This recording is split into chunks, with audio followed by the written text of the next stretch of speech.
দেখো আমরা জানি 1 জানুয়ারি 2004 পরে যেন চাকরি পাইছেন এনতান কিন্তু রিটায়ারমেন্টের পরে কোনো পেনশন পাইতা না তান এনপিএসর আন্ডারে যে টাকা ইনভেস্ট করা হইব ও টাকা রিটায়ারমেন্টের পরে পাইবা। এনপিএস রে মার্কেটে যতটা খারাপ ভাবা হয় আসলে কিন্তু অতটা খারাপ নয়, কারণ এনপিএস অ্যাকচুয়াল রেজাল্ট বা আউটকাম অবশ্যই পাইছেন না। 2004 পরে যেন চাকরি হয়েছে যেনতানোর বয়স 20 বছর 25 বছর বা 30 বছরের ভিতরে আসলো তান কিন্তু অ্যাকচুয়াল এনপিএসর রেজাল্ট পাইবা। এনপিএসও নর্মালি আমরা জানি আমরা বেসিক স্যালারি আর ডিএর 14% সরকারে দেয় আর 10% আমরা স্যালারি থেকে কাটা হয়। মোটামুটি আমরা স্যালারির 20 থেকে 24% এনপিএসও গভর্নমেন্ট সিকিউরিটি বন্ড আর ওই লোকের শেয়ার মার্কেটও লাগানি হয়।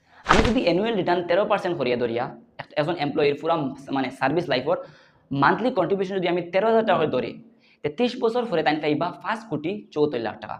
আর ই এমপ্লয়ি যদি চাকরি পাইন 25 বছর তখন তাই পাইবা 11,08,00,000 টাকা।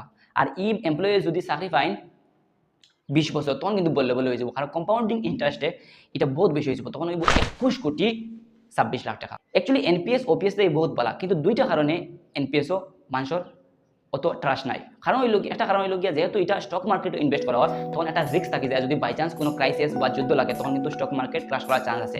সেকেন্ড কারণ হইল গিয়া যারা 35 বছর বাদে চাকরি পাইবা তান কিন্তু এটার মানে অ্যাকচুয়াল বেনিফিটটা পাইতাম তানোর ভ্যালু যেটা এটা 1 কোটি টাকার ভিতরে বা 1 কোটি 12 কাছে থাকবো তান 5 কোটি 10 কোটি 20 কোটি কিন্তু পাইতাম। অর্থাৎ ও দুইটা কারণে কিন্তু মানুষে এনপিএস ছোট চোখে দেখে, আর না কিন্তু এনপিএস ওপিএস থেকে বহুত ভালো।